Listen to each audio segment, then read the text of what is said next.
Nigel Farage is the leader of Reform UK. He is the man who has been the tip of the spear, the sword, and a whole lot more of what is happening in the UK. What a cultural change that is happening before our eyes, and it couldn't happen if he wasn't the leader of it. He joins us as often as he can, often on the road, but always doing amazing things. This bloke looks like he's on his way to number 10. Thank you for your time.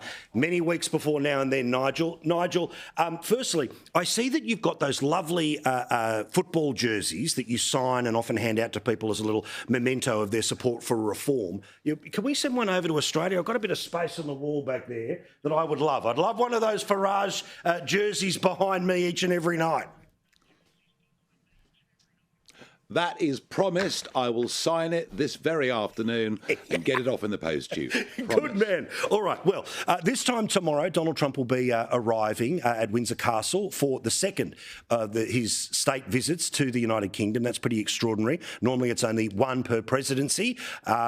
It's going to be a big occasion. He's very fond of the United Kingdom. He loves the pomp and circumstance, but also it's an opportunity, I suppose, for the Prime Minister here. But this really is about head of state to head of state, which means it's about kings and presidents. What do you think of what's happening in the next 24 hours in your country with the Donald? Well, I was in the Oval Office 2 weeks ago, and I've got to tell you that the President was very, very excited. Excited because it's unprecedented. Never before has a second state visit happened with an American president. Excited to see the King because he has a great reverence for the British royal family. And I think really excited to go to Windsor, which, you know, has just the most amazing history going back all those centuries. So, yeah, he's excited about it.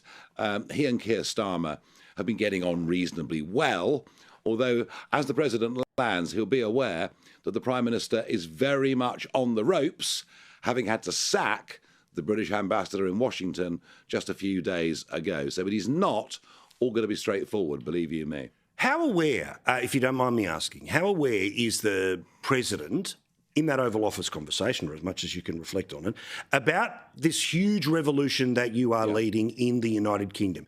Is he aware of everything from the flag being put up on as many light poles as possible to obviously those marches of recent days and your surge in the polls? Does he just say, Nigel, I've seen the numbers, or does he see what's happening across the country?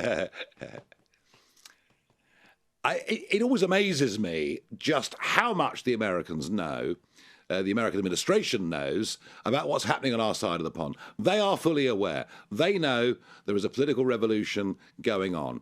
They don't speak out in public. They don't publicly support any side because, you know, he has to get on with the Prime Minister of the day. But how can I put it? There are those in the Republican administration who are very excited by what's happening in the United Kingdom. I think that's about as diplomatically well as I possibly could have put it. Yes, correct.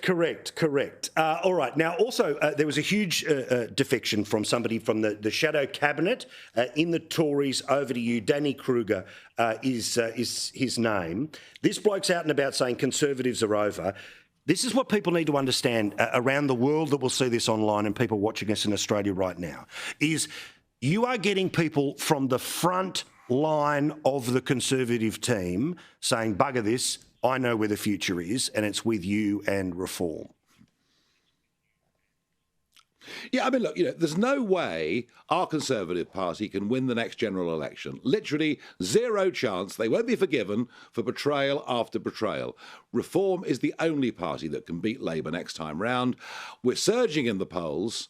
And, you know, despite the fact the Tories have had a good run for 200 years, this is now the new energy. Reform is now the new party of the individual, of liberty, of small business. And frankly, I think the Conservatives will effectively be consigned to history. It's a huge statement, but hey, it was made by Danny Kruger himself yesterday.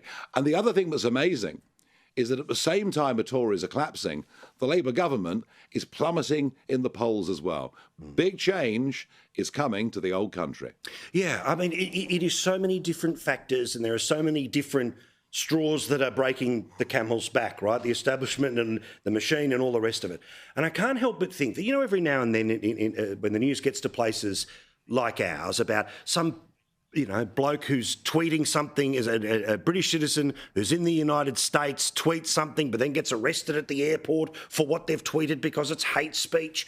Like, there's a whole series of things that I think, and obviously a lot of distance between now and an election to talk about it, but do you think that the expectation as part of the revolution right now is that if you had the reins of government, these sorts of laws disappear? That there's a whole, have you got a hit list of stuff that isn't just about immigration, but that is about this stuff about criminalising what was popular thought 10 years ago? Yeah, it's outrageous. It's appalling. It's been enshrined in law. It gives the relevant minister the most incredible power over what we are allowed, not allowed to see, what punishments can be given out. And it's amazing. We're living in two-tier Britain with two-tier policing, two-tier justice under two-tier care. And we will abolish the legislation, get rid of the whole blooming lot, and go back to what it was. You can say what the hell you like, even if it causes offence, provided it does not incite violence. And here's where it all goes wrong. After the horrific murder of my friend Charlie Kirk last week, things were said about me on TikTok on Friday, literally, why don't we kill him as well? And yet the police have chosen not to prosecute. What? If I made a joke about the trans community, if I made a joke about the trans community, I'd probably have been banged up. The whole thing, it is all become political, it's all become two-tier, it's all wrong, and the country increasingly knows it. And that's why the flags are going up on every motorway bridge, on lampposts. It's why people are painting St George's crosses on roundabouts all over the country. We are sticking a collective two fingers up to the establishment. We're saying we've had enough of being talked down to. Had enough of you calling us far right. Had enough of you telling us to be ashamed of our history. Something very big is going on. Have you had to beef up security since what happened to Charlie Kirk? Because you are very visible, right? And, God forbid anyone even thought about it. But what do you do? Because it's part of the Westminster democracies, the traditions, is that you are meant to be hand-to-hand. People are meant to be able to tell you off or give you a hug, all right? It is a retail politics. But have you had to beef up? So what I do, Paul, I tend not to pre-announce where I'm going. Right. If I say I'm going to appear at this shopping centre at 10 o'clock, then that gives people who wish you ill time to prepare. If I just rock up at a shopping centre at 10 o'clock, then I can have very frank and often very humorous conversations with people. So, yeah, my modus operandi, it has had to change. I make no bones about it. I still get out and meet people, but I have to just deal with it in a very different way. There is, and you know this as well as anybody, we on the centre-right of politics think those on the hard left are a bit batty. Many on the hard left think we're evil. And that is the basic problem that we've got. Yeah. Great point.